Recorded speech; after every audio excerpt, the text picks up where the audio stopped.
మన దేశం పేరేం పేరు కదా? అప్పట్లో ప్రపంచంలో బానిస దేశము. ఇక్కడ వాళ్ళకి చదువు లేదు, వీళ్ళకి బతకడం చేత కాదని మొత్తం ప్రపంచమంతా అనుకుంటుంది.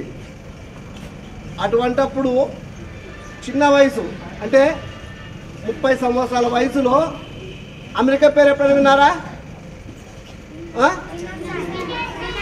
విన్నారా? అక్కడ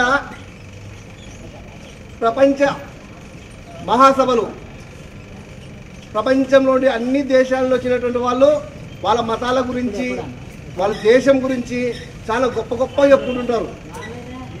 అటువంటి చోట మన భారతదేశం గురించి, మన భారతదేశం యొక్క గొప్పతనాల గురించి చెప్పినవాడు వివేకానందుడు.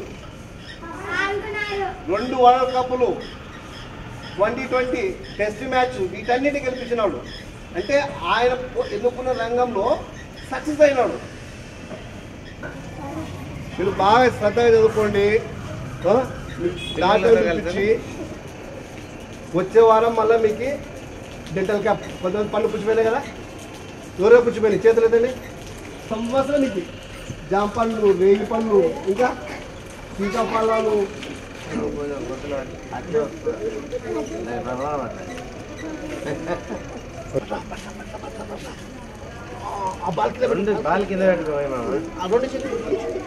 రెండు చేతులు పెట్టా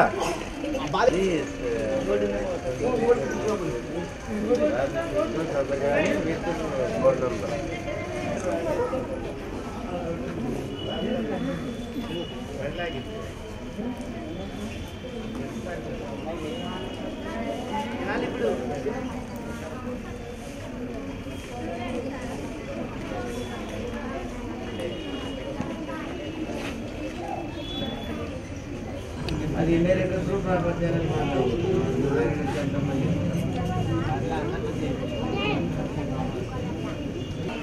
రాయలసీమ నిర్మాణ సమితి సోదరులకు అందరికీ బాయ్, థ్యాంక్ యూ. మరి మీరు ఇట్లాంటి అవకాశాలు ఇంకా కలగాలని భగవంతుని కోరుకుంటున్నాను. Thank you.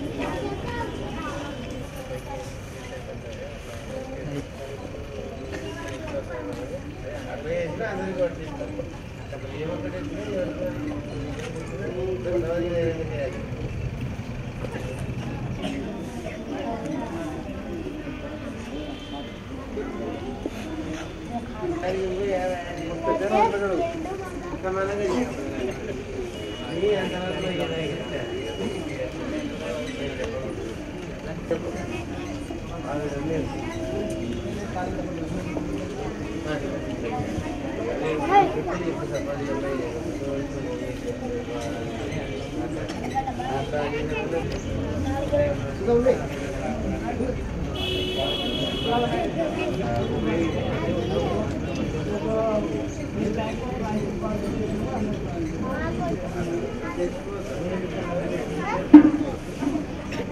వివేకానంద జయంతి సందర్భంగా ఈ స్థానిక ఉన్నటువంటి బాల కార్మిక పాఠశాలలో రాయలసీమ నిర్మాణ సమితి ఆధ్వర్యంలో మేము ఈ కార్యక్రమం చేపట్టాము.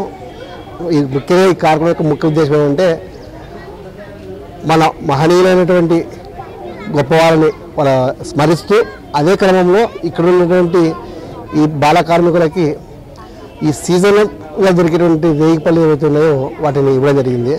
ఎందుకంటే జనరల్గా ఈ 2 చోట్ల బిస్కెట్, చాక్లెట్ ఇస్తారు, కానీ ఏంటంటే ప్రకృతి పరంగా సహజంగా ఉండేటువంటి ఈ పళ్ళని పంచడం జరిగింది. అదే రకంగా వచ్చే విద్యా సంవత్సరం నుండి ప్రతి పాఠశాలలో కూడా మేము దాదాపుగా 50 నుండి 100 ఈ సీతాఫలాలు అయితే జామ, సపోటా, కానుగ ఇటువంటి చెట్లను ప్రతి ప్రభుత్వ పాఠశాలలోనూ నాటి వాటిని రక్షించి తద్వారా పిల్లలు ఆయా సీజన్లో వచ్చేటువంటి పళ్ళని వాళ్ళ చేతులు తెంపుకొని తింటే అందులో ఉన్నటువంటి ఆనందం వేరుంటుంది. పొలాలు అందించేటువంటి చెట్లను ప్రతి ప్రభుత్వ పాఠశాలను మేము వచ్చే విద్యా సంవత్సరం నుండి జనరల్ చేస్తున్నాం. అందులో మొదటి స్టెప్గా మేము ఈరోజు ఈ రేగిపల్లి దాదాపు అందరికీ ఇవ్వడం జరిగింది. ముఖ్యంగా అరుణోదయం పేరుతోటి మా రాయలసీమ ఉద్యమంలో రోడ్డు ప్రమాదంలో చనిపోయినటువంటి మా అరుణ్ రెడ్డిని స్మరిస్తూ మేము వారం వారం ఒక ప్రభుత్వ పాఠశాలలో 21 చెట్లను నాటాలని చెప్పేసి మేము నిర్ణయించుకున్నాము. ఎందుకంటే మనిషిగా మనం 3 పూటలు తింటున్నాం అంటే వారానికి 21 పూటలు అవుతుంది. ఇదంతా కూడా మన ప్రకృతి ఇస్తుంది కాబట్టి ఆ ప్రకృతిని కాపాడుకునే ప్రయత్నంలోనే మేము వారానికి ఒకసారి 21 చెట్లు నాటి ఈ వాతావరణ కాలుష్యం కూడా మా ఈ జన ఒక సంకల్పంతో మేము ముందుకు సాగుతున్నాము.